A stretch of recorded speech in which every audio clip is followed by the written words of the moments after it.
Isang taon nang nakalipas,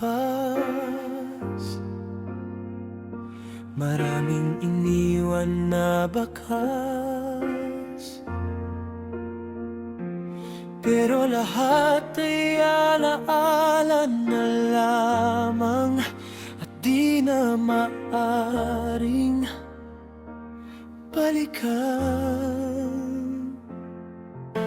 Isa, dalawa, tatlo, heto pa rin ako, lumalaban lang sa buhay at di sumusuko.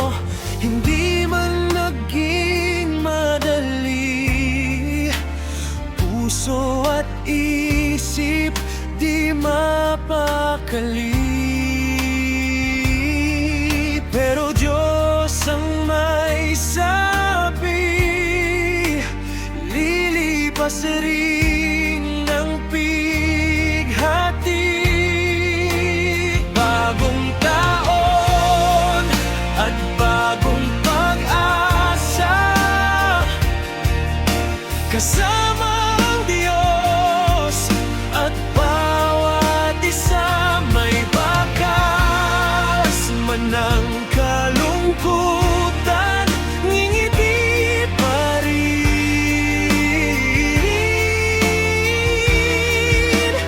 titindig pa rin sa susunod na laban ng buhay. Kalimutan ang sama ng loob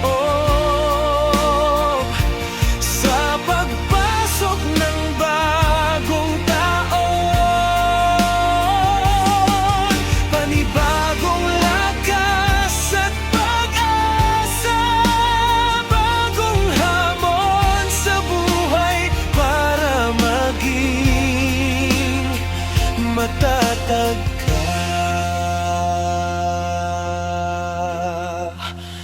Bagong taon